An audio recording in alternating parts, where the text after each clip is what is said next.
Tea காஃபிலாம் குடிக்காம நல்லா இருக்கீங்களா? ரெண்டு பேர் சேர்ந்து உங்க எல்லாம் வச்சு செய்யறாங்க. நான் தரேன் உங்களுக்கு அந்த பிரைவேசி. அப்படியே பெட்ல வந்து இது பண்ணிட்டு இருந்தாங்க. இன்னும் வந்து சொல்றீங்களே எங்களை குற்ற உணர்ச்சி ஆளாக்குற மாதிரி இருந்து. இப்ப திரும்பி அடம் முடிக்கலாம் தெரிஞ்சதா? பெட்ல படுத்துட்டு மடி மேல படுத்துட்டு விளையாடி கஞ்சி குடிச்சு வாழ்ந்தவங்க தானே. உங்களுக்கு என்ன கேக்குது? பால் பேச எதுவுமே கேட்கல. நல்லா இருக்கீங்களா? நல்லா இருக்கீங்க. டீ காஃபிலாம் குடிக்காம நல்லா இருக்கீங்களா?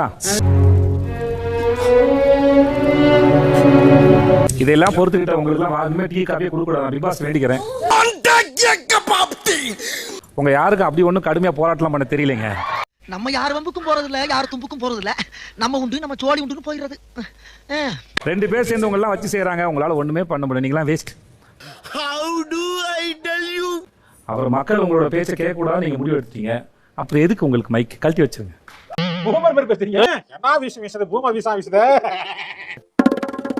நான் உங்களுக்கு தரேன். இந்த வீட்டு ஆளுங்களுக்கு தெரியல, பிக் பாஸ் கொடுக்கல.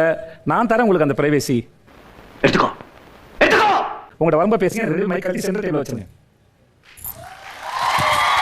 மானங்கட்ட தாய் 4 பேர் மூத்தவங்க மடக்கு குடிக்க வேண்டியதானே. மற்றவங்க எல்லாம் சொல்லுங்க. நீங்களா பனிஷ்மெண்ட் கொடுத்தீங்களா? அவங்களுக்கு கொடுத்தீங்களா? அவங்க கில்ட்டா ஃபீல் பண்ணாங்களா? இல்லையே. இந்த மாதிரி வீட்டார்கள் அத்தனை பேருக்கும் டீ காபி பால் முட்டை எல்லாம் போனதுக்காக அவங்க வருத்தப்பட்டதை, அவங்க குற்ற உணர்ச்சியை நீங்க ஃபீல் பண்ணீங்களா? இல்ல, புரியல. உட்காருங்க. அவங்கள்ட்ட திரும்பி வரேன் நான். ஐயா கொஞ்சம் விளங்குற மாதிரி சொல்லுங்க. அவருடைய நெருங்கிய நண்பர்கள்ல. Code word accepted. Thank you. இந்தாங்க. பிக் பாஸ் சொன்னதுக்கு அப்புறம் அவங்க கொஞ்ச நேரம் வந்து அப்படி இருந்தாங்க. அதுக்கப்புறம் வந்து அப்படியே பேக் டு நார்மல்.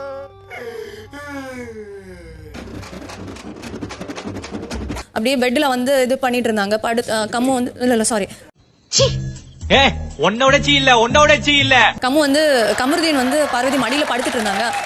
சொல்றேன் தப்பா நினைச்சுக்காதனா. அப்ப நாங்க வந்து கேட்டோம், உங்களுக்கு கொஞ்சம் கூட அந்த ஃபீல் இல்லையா அப்படின்னு கேட்கும்போது டக்குன்னு எழுந்து போயிட்டு 2 பேரும் அந்த தோப்பு கரணம் எல்லாம் போட்டாங்க. அதுக்கப்புறம் அவங்க பண்றது எல்லாம் பார்த்தேன்னா வந்து இல்ல வாங்கடா பார்க்கலாம் அப்படின்ற மாதிரி இருந்தேன் தவிர குற்ற உணர்ச்சி எங்கேயுமே அதுக்கப்புறம் சுத்தமா நான் பார்க்கல. பனிஷ்மெண்ட்லாம் பண்ணா பால் முட்டை வந்துருமா அப்படின்னு டீல் பேசுற மாதிரி தெரிஞ்சிச்சு. இது அவங்க பிக் பாஸை நாங்க எவ்வளவு மதிக்கிறோம்னு காட்டுறதுக்கு ஒரு வாய்ப்பா பாப்பாங்கன்னு நினைச்சோம். அவங்க என்னமோ நாங்க ஏதோ அவங்க மேல பிரஷர் போட்ட மாதிரி தான் அதை பார்த்தாங்க. யாரும் வேலை பார்க்கறது சோம்பேறித்தனம் பண்றது இல்ல. போய் புள்ள குட்டிங்களை படிக்க வைங்கடா டேய். போய் ஒரு வேலை நீங்க பார்க்கணும்னு சொல்றதுக்கே பயமா இருந்துச்சு. அப்படியே சொன்னாலும் இவ்வளவு பார்க்கறோம் இன்னும் வந்து சொல்றீங்க எங்களை குற்ற உணர்ச்சி ஆளாக்குற மாதிரி இருந்தது சார்.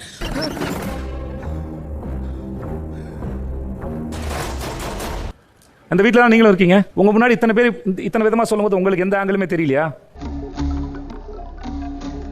சொல்லுங்க. நீங்க சொன்ன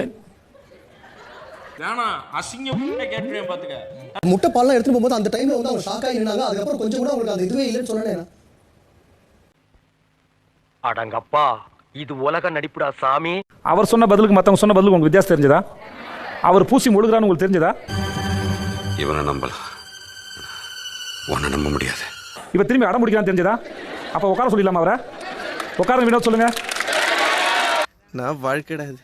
அந்த பிக் பாஸ் வந்து எல்லாரும் ஃப்ரீஸ் பண்ணி எல்லாமே எடுத்துட்டு போகும்போது மட்டும் பாரு பிக் பாஸ் வேணா இனிமே பண்ண மாட்டோம் அப்படின்னு சொன்னாங்க. அப்போ ஒண்ணு பண்ணு என்கிட்ட கெஞ்சி. அதுக்கப்புறம் நார்மலா 2 பேரும் பெட்ல படுத்துட்டு மடி மேல படுத்துட்டு விளையாடிட்டு இருந்தாங்க. தர்மா எனக்கு நான் ரொம்ப செக்யூர்டா ஃபீல் பண்றேன்டா. ஒவ்வொரு கேமரா கிட்டே போய் இப்படி தோப்புக்காரனை போட்டுட்டு கேட்டுட்டு அதுக்கப்புறமா அப்பப்போ பாத்திரம் கழுவுனாங்க. அந்த பாத்திரம் கழுவுறதுக்கும் அவ்வளோ கத்திக்கிட்டே கழுவாங்க. சார் 2 பேருக்குமே சுத்தமா குற்ற உணர்ச்சி அப்படிங்கறது நான் எந்த இடத்துலயும் பார்த்ததே இல்ல சார். சம்பந்தம் இல்லாம பேசுறாங்களே சாமி. பாருங்க ஒரு விஜய் மைக் எப்படி மாறினாலும் அது கேக்கும் அப்படிங்கற தைரியம் தான். என்ன விஷயம் வந்து டெலிகாஸ்ட் ஆயிட்டு போகுது அப்படினா பேசுங்க இல்ல பேசாதீங்க. நான் நிறைய தடவை சொல்லிட்டேன். எங்க அப்பா உலகத்துல தோசையை திருப்பி போட்டு பாத்துர்க்கேன். இப்ப இட்லியே திருப்பி போறானே. இத்தனை பேருக்கு சாப்பாடு கிடைக்கலனா உங்களுக்கு இத்தனை பேர் முட்டையும் பாலும் காப்பியும் கிடைக்கல. இதனால என்ன? என்னப்பா என்ன பண்றாங்க? கஞ்சி குடிச்சு வாழ்ந்தவங்க தானே. உங்களுக்கு என்ன கேக்குது? பக்கனையா முட்டையும் பாலும் காப்பியும். பெரிய சோழர் பரம்பரை. இவர் ராஜராஜ சோழன், அவர் ராஜேந்திர சோழன். தஞ்சாவூருக்கே இவங்க 2 பேரும் தான் வாரிசு. உங்களுக்கு என்ன கேக்குது? கஞ்சி குடிச்சு வாழ்ந்தவங்க தானே. உங்களுக்கு எதுக்கு முட்டையும் பாலும் அப்படின்னு யாரா கேட்டாங்கன்னா அவங்க ரொம்ப ஸ்போர்ட்டிவா எடுத்துப்பாங்க நினைக்கிறேன். அந்த அளவுக்கு பெரிய மனசு தான் உங்கள்கிட்ட கேட்கணும் எனக்கு இருக்கு அமித். ஆனா உங்களுக்கு என்ன கேட்கறேன்னு தெரியல அமித். உட்காருங்க. ஏண்டா இது நான் கரக டிப்ரஷன்ல இருக்கேன்னு வந்திருக்கேன். நான் கூட பிக் பாஸ் வந்து மைக்கு கழட்டி போட்டு வீட்டுக்குள்ள இறங்கிடுவாருன்னு பயந்துட்டு இருந்தேன் இந்த வாரத்துக்கு. வேற என்ன பண்ண சொல்ற? நீ என் கூட வா, நான் ரோட்ல அங்கிட்டு படுத்தா நீ இங்கிட்டு படு, ரெண்டு பேரும் சேர்ந்து பிச்சை போறோம். இன்னைக்கு முட்டையும் பாலெல்லாம் எடுத்துட்டாங்கன்னு வச்சுக்கோங்க, நாளைக்கு வந்து உங்களுக்கு சோறு இல்லைன்னு சொல்லிட்டாங்கன்னா அப்பயும் இப்படி தான் இருப்பீங்களா? திம்பேர் எனக்கு முன்ன மாதிரி பசிக்க மாட்டேங்கிறது. கஞ்சி குடிச்சு வாழ்ந்தது பேரு டாஸ்க். டாஸ்க் தானே உங்களுக்கு, அதான் கொடுக்கப்பட்டது, அது டாஸ்க். அது டாஸ்க பிக் பாஸ் கொடுப்பாரு. கண்டஸ்டன்ட்க்கு நீங்க யாருங்க டாஸ்க் கொடுக்கிறதுக்கு? நீங்க யாரு? யாரா நீ? 13 பேர் இருக்காங்க. 13 பேர் வந்து ஒரு வாரம் பேமெண்ட் கொடுப்பீங்களா நீங்க? பெரிய விஷயம். 3 பேர் நினைச்சு நான் வருத்தப்பட்டாலும் கோவப்பட்டாலும் இதெல்லாம் இல்லாம உங்களால் வாழ முடியுதுன்னு காட்டினீங்களா, அதுக்காக நான் உங்களை பாராட்டுறேன். இப்படி வாழ்றதா சிறந்த வாழ்க்கைன்னு ஒவ்வொருத்தருக்கும் சொல்லப்படும். இப்படி வாழ்ந்தனால தான் நான் நோயாளியே ஆனேன்ற உண்மை அவருக்கு லேட்டா தான் புரியும். 13 பேர் 2 பேர் அசால்ட்டா 13 பேர் இல்ல 12 பேர் காண வேண்டியது அவங்க சைடு. அண்ணா நீ எங்க ஆளுனா? நீ எங்க ஆளுனா? உங்களோட பொறுப்பு என்ன? நீங்க என்னதான் வேலை பார்ப்பீங்க? வீட்டு தலை சார். ஓ தேங்க்யூ. இவர்தான் இவருக்கு இதான் வேலை. உங்களுக்கு ஏதாவது கருத்து இருக்கா 2 பேருக்கும்?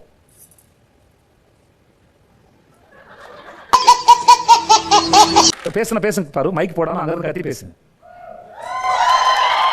இன்னொரு வாட்டி நக்கல் மயிரா பல்ல காட்டினீங்க பேத்துருவேன். பேசுங்க.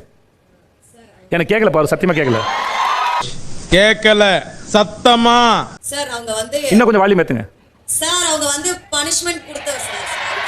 இதுங்கெல்லாம் உட்கார வச்சு அப்படியே கொளுத்துனா கூட ஆவியா வந்து போன வாரம் கதை என்னன்னு கேட்குமே தவிர என் கதை எதுவுமே கேட்காதுங்க. எதுவும் பேசல, இல்லாட்டி நான் ஏதோ பேன் பண்ண நினைச்சுவாங்க. நீங்க கேட்டுனா கேக்குதுன்னு சொல்லுங்க. ஓகே நீங்க பேசுங்க. என்னையா சொல்றான்? கிளம்புங்க காத்து ஓட்டோன்றாரு. சார் அவங்க 2 பேருமே பேசக்கூடாது. முடியல சொல்லுங்க. சார் அவங்க பனிஷ்மென்ட் வந்து சிறிய இடைவேளைக்கு அப்புறம் மீண்டும் வந்து சந்திக்கிறேன். பாரு பேச எதுவுமே கேட்கல. சார் என்ன சார் ஏதோ சொல்லாம போறீங்க? சார் சார் இந்த கேப்ல ரொம்ப நல்ல புள்ளியாட்டம் பாரு வந்து அமைத்து போயிட்டு நான் மைக் எடுத்து மாட்டிக்கவா?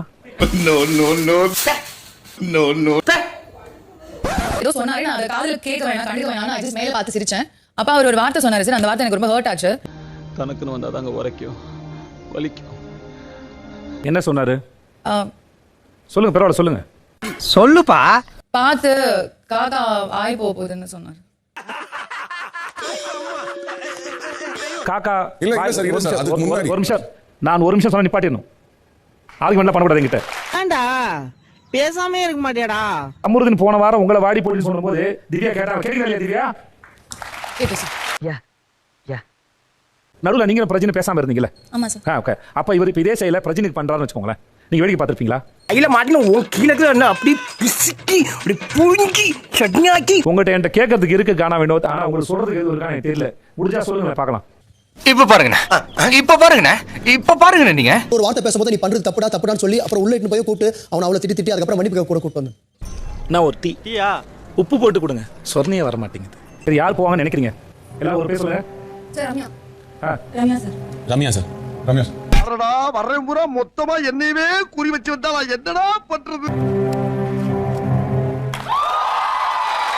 யாருக்கு என்ன தீங்கு செய்தோம்? நமக்கு மட்டும் ஏன் இப்படி எல்லாம் நடக்கிறது? சவாரிக்காக ஒரே ஒரு பாட்டு சில்லாங்கிருக்கியே இவன் மட்டும் தான் படிக்கியவா? முதல் தடவையா நல்ல விதமா யோசிச்சு நாங்களும் யோசிப்போம்ல. நீ நல்லா நடிக்கிற, உனக்கு நிறைய வாய்ப்பு வரும். கண்டிப்பா வரும்.